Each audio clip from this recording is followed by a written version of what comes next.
Good evening. It's time for the Iman Report. It is Saturday, April 17th, and we are here to recap the knockout of Logan Paul against Ben Askren. Just kidding. Who wanted to watch that shit show tonight? We're going to talk about something that was a bit more entertaining than that. UFC on ESPN 22. I had to do that. Fight was so ass between Askren and Paul. That was sad. UFC was a bit more entertaining than that tonight. That's what we'll talk about. If you like what you see, please give this channel a big like and please be kind and hit that subscribe button. In the main event tonight, Robert Whittaker put on a show against Kelvin Gastelum. The judges had it 50-45. I gave Robert Whittaker a couple 10-8s in this one, but this fight was just not close. This was outright domination by Robert Whittaker. What can I say? Whittaker and Adesanya are just on another level at 185 in comparison to the vast majority of the rest of the 185 division. There is certainly no doubt in what should be next for Whittaker. No doubt about it. It should be a rematch with Israel Adesanya. And Whittaker has looked like a much better fighter since losing the belt. This will be a very fun rematch. Now that Adesanya is human and he's actually lost a fight, I'm very intrigued. What did Whittaker learn from the first fight? This second fight, this is going to be a very interesting rematch between Whittaker and Adesanya. And you know what? It's time to rebook it. Time to run it back. Whittaker did what he had to do, and he's earned his right to have his dibs to reclaim the belt. The loser, of course, Marvin Vettori from last week, but there's a good consolation prize with Derek Brunson. Maybe on the same card, you have the title eliminator between Brunson and Vettori. Those were two fighters who've also lost to Israel Adesanya. So there you go. I think those are two fights that really should be determined in the future, but nothing less than another shot of gold is what should be next for Robert Whittaker. And Whittaker just looked great tonight. He took a short notice opponent seriously. In what I scored 50-43. I did have two 10-8 rounds for Whittaker. The judges had it 50-45, but still this fight was not even close.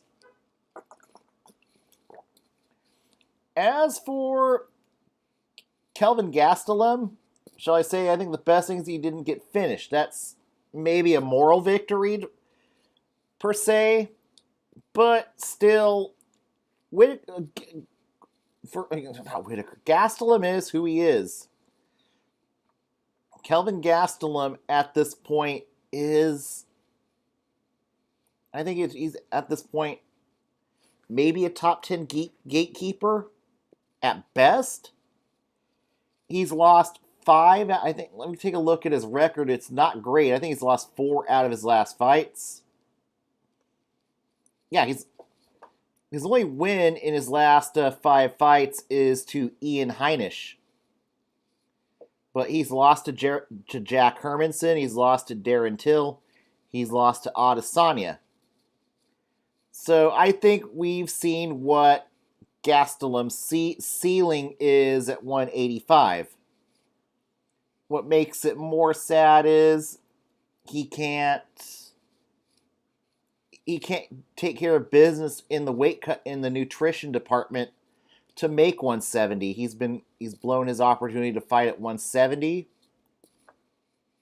And I think this is what, unfortunately, what Gastelum is. He's pretty much a gatekeeper. I don't see anything less at this point, and I think at this point, now it's lesser competition for Kelvin Gastelum. Maybe he rides out his contract in the UFC and then after his contract is up at 185, maybe after his career's up, after his contract's up, maybe he goes to Bellator. But in the UFC, at this point, I don't see him any more than a gatekeeper. And what's likely next for Gastelum is a big step down. Maybe he should fight a guy who another guy who possibly might have to go to 170, and that's Kevin Holland. Holland has lost 2 in a row. And this could also potentially be a win or get cut fight for Kelvin Gastelum. I don't think he's going to get cut after losing to Whitaker.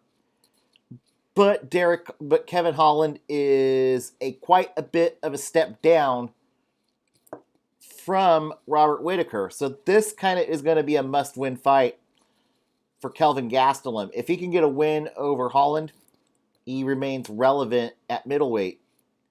If he loses to Kevin Holland, then he might be in jeopardy of being cut. Gastelum is who he is at this point. He's not, at best, he might be maybe a top 10 gatekeeper. Top 10 to 15 is really what, at this point, is where Gastelum's ceiling is. It's not great. And unfortunately, Gastelum had the tools to be a possible title contender at 170. But he couldn't. But unfortunately, he couldn't make the weight at 170. He's had a marijuana violation. Yeah, I forgive him for that. That's no big deal. But but simply his dieting is what has hurt him from being what could be possibly a guy who could compete against Kamaru Usman at 170. And that's where unfortunately we are with Kelvin Gastelum at this point, and he might be one fight away from going to another promotion. And then of course the co-main event canceled after Jeremy Stephens selfishly shoves Dakar Close. Maybe it gets rebooked. If not, cut Jeremy Stephens. Cut the piece of shit. There's just no need for that. That's just uncalled for in the UFC, unsportsmanlike. So that's where I am with Stephens. If Close, I will be definitely rooting for Drakkar Close if the rematch happens. You just don't do that at a weigh-in. You don't. It's just selfish. Dumb, selfish, and stupid. And regardless, I think Stephens should be cut. Alright, on to the co-main event.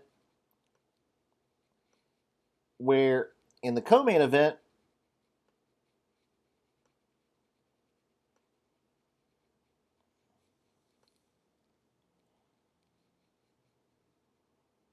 Andrei Arlovsky beats Chase Sherman via unanimous decision. This was a fight that, meh. Sherman kind of lacks the fight IQ. Sherman, a fighter with not so great fight IQ, and it showed here in this fight. Arlovsky, yeah, he did get the win. Still, though, didn't look that great in the win. For Arlovsky, who should be next? Go look up Tapology for him.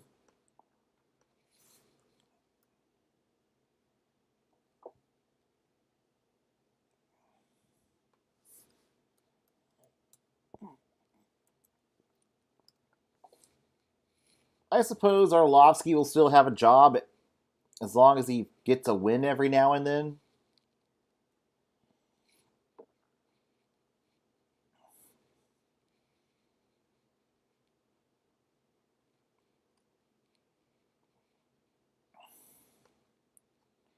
And Tapology still has him valued at 17.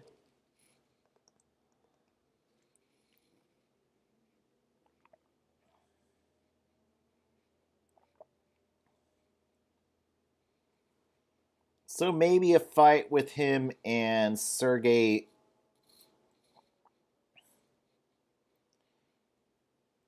Yeah, Sergey Spivak is maybe what should be next for Arlovsky.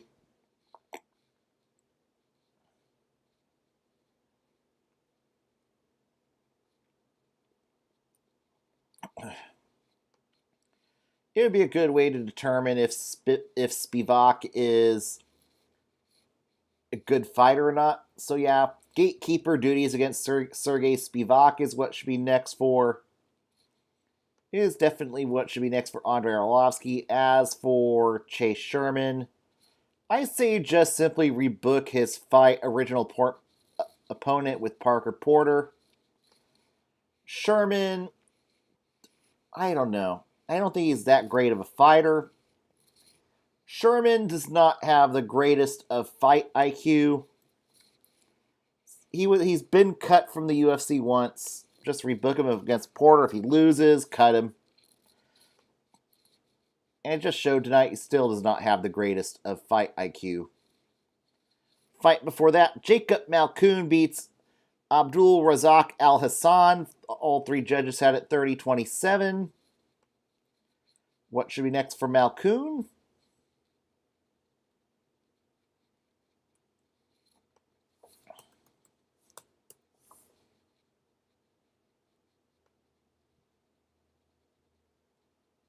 Malkoun now 5-1. He's now 1-1 in the UFC, ranked 107 at middleweight.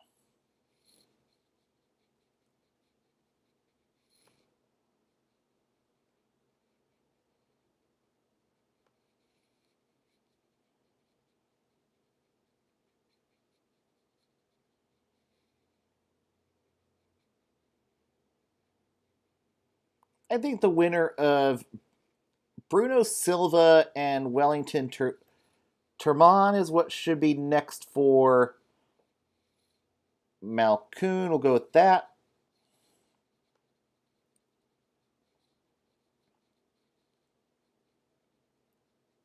And as for Al Hassan,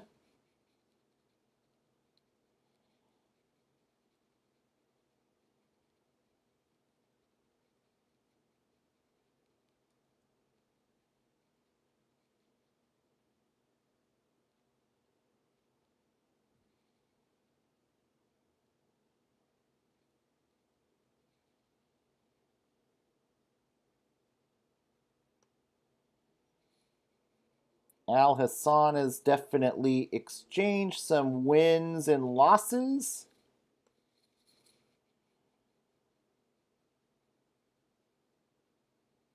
Oh, he's lost 3 in a row. Adios.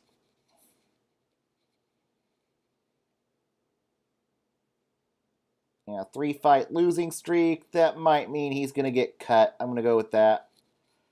So for Al Hassan is next. I think for Al Hassan, it's the end of the road. Fight before that, Tracy Cortez beats Justine Kish via split decision. Cortez now improves to 9-1 in the UFC. She is 3-0 in the UFC. So she could be in line for a jump in competition next.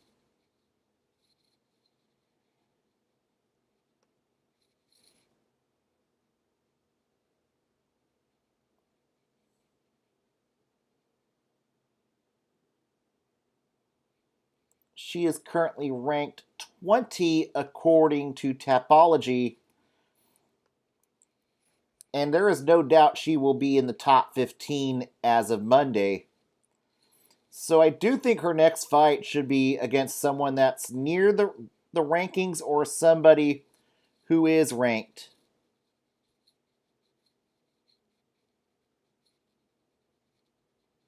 And I think that next fight should be the winner of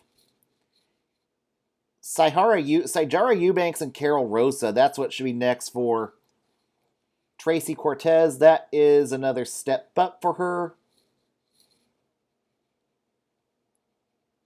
And that could certainly vault her into a top 10 fight with a win. As for Justine Kish,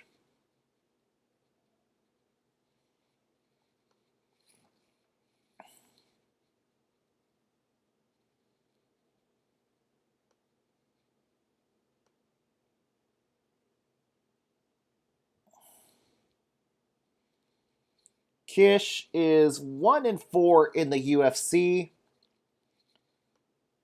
So she could certainly be in jeopardy in her next fight of being cut.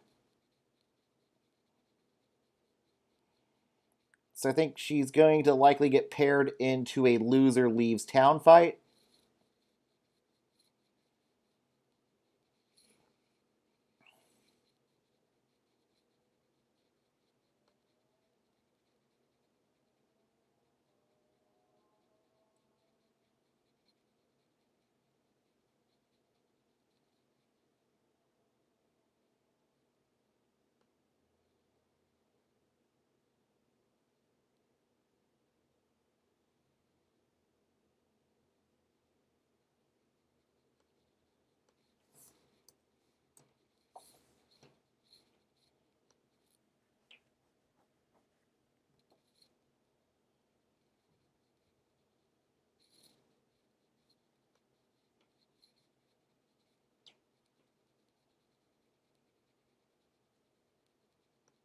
And she is currently ranked 62. Not great according to Tapology.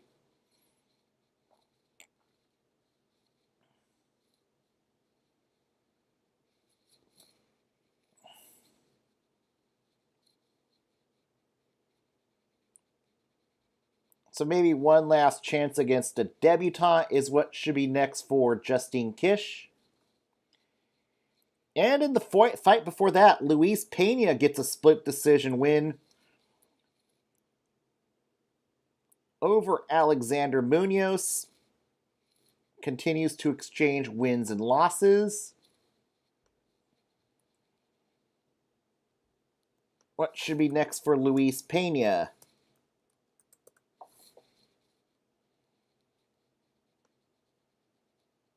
The violent Bob Ross, now 9-3 in the UFC. Currently ranked 58. According to Tapology.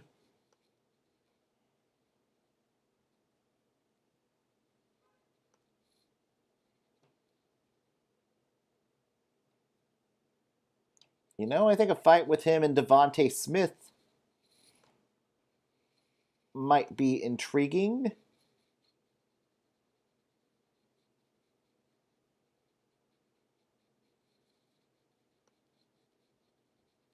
Yeah, they haven't fought each other, so I'll go with that.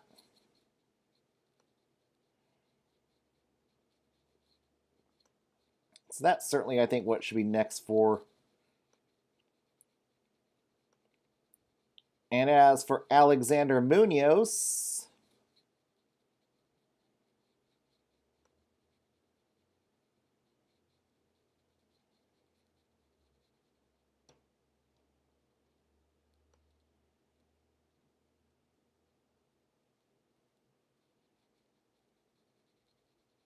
he is now 0-2 in the UFC, so he is certainly in jeopardy of being cut.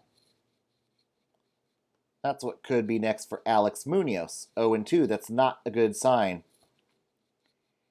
And on to the prelim card, where Alexander Rachmanov, well, that fight was sad. Rachmanov gets hit with a low blow. The fight gets stopped. And then they had to go to the scorecards to determine a technical decision, which I haven't seen in a long time in the UFC. Luckily, Romanov wins it via technical decision, but that's not exactly a way I want to see a fight end.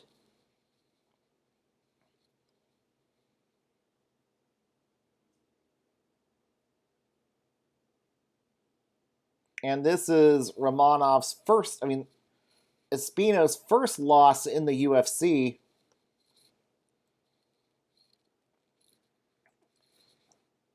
And Romanov now 14-0 in the UFC. But not exactly a win that's going to give him a big step up.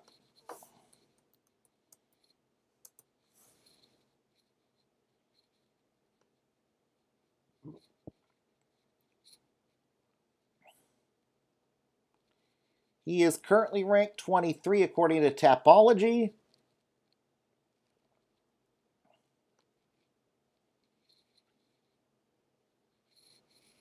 So I think for him, a fight with Sergey Pavlovich is what should be next. Or the winner of Rothwell and Linz. I'll go with that. As for Espino, this is a tough loss, but for him, I think the loser of Tai Tuivasa and Greg Hardy is what should be next for Juan Espino. That was just a very sad fight. And hopefully this will be a tough lesson learned for Juan Espino. Fight before that, Jessica Penne beats Lupita Godinez via split decision.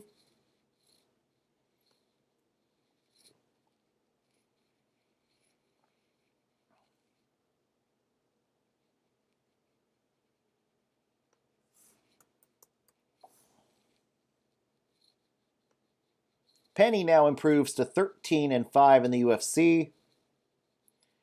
She is ranked 38 at strawweight.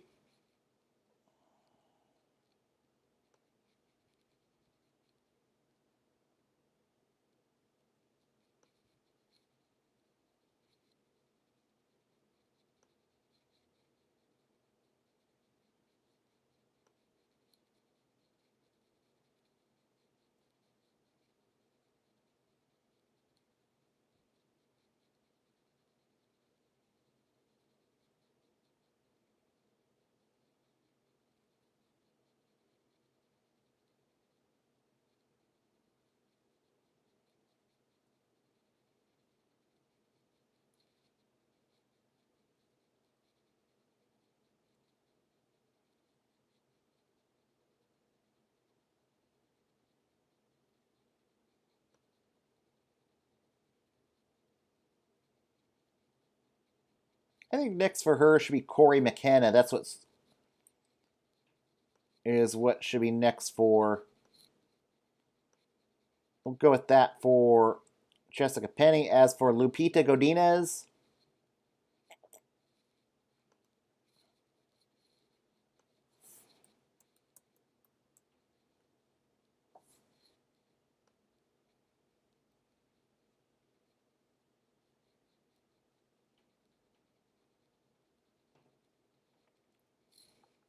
this is her first loss, so she gets a debutante next. Fight before that, Gerald Meerschaert beats Bartosz Fabinski via technical submission, excuse me.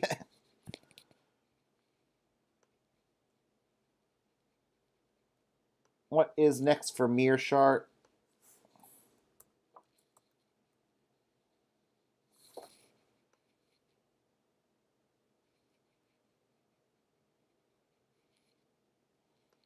Mearshart ranked 24th.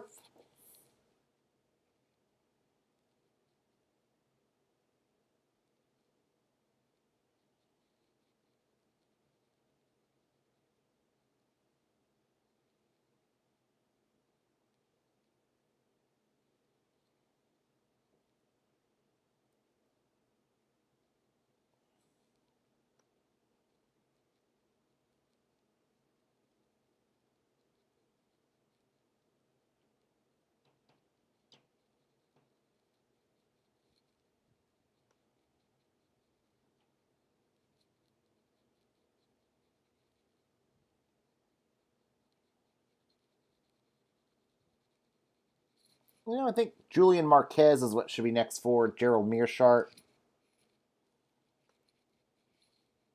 And as for Bartosz Fabinski, he is now lost his last 3 in the UFC. And he's been submitted in his last 3 losses. So that's likely going to mean the unemployment line for Bartosz Fabinski next. And in the fight before that, Austin Hubbard beats Dakota Bush by a unanimous decision.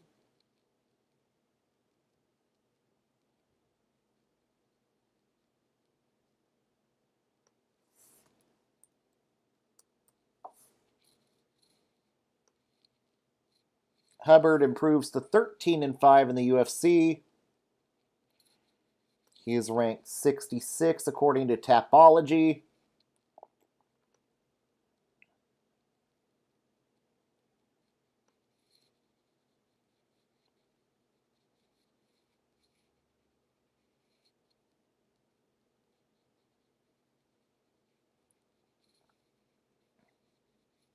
So I think the winner of Pierce and Benitez is what should be next for Austin Hubbard. And as for Dakota Bush, he will likely fight a debutante next. And in the first fight of the night, Tony Gravely beats Anthony Burchak via TKO. Gravely goes to 21-6.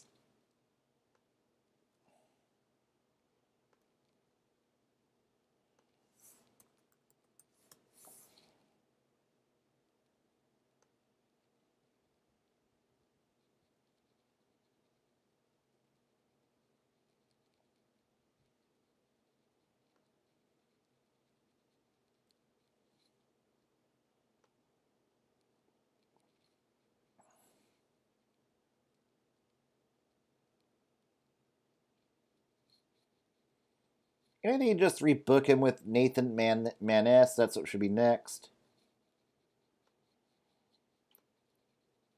And as for Anthony Burchak, he is 0-2 upon his return. So I think maybe you know what you're getting out of Burchak, and maybe another tour of duty in the regional circuit is what's likely next for Burchak. Next week, we will see full arenas again as we get ready for UFC 261. UFC 261, Usman versus Masvidal 2. And we have not 1, not 2, but 3 title fights on the line at UFC 261. Usman Masvidal, Wiley Zhang versus Rose Namajunas, Valentina Shevchenko against Jessica Andrade, Uriah Hall against Chris Weidman, and to start off the main card, a good fight between Anthony Smith and Jimmy Crute. On the prelims, Alex Oliveira against Randy Brown, Brandon Allen against Carl Roberson. As we go to Jacksonville in a packed arena. I'm going to miss the sounds of these empty arenas, of the hearing the corners and the sounds of the punches and kicks. But the UFC has to make its money somehow. I am not a fan of 100% capacity just yet. But if you do attend something like this, please get vaccinated. That's all that matters. Stay safe. Everybody have a good week. Stay awesome. We will be back next week to recap UFC 260. I'm heading to bed. Stay awesome. Good night, everybody.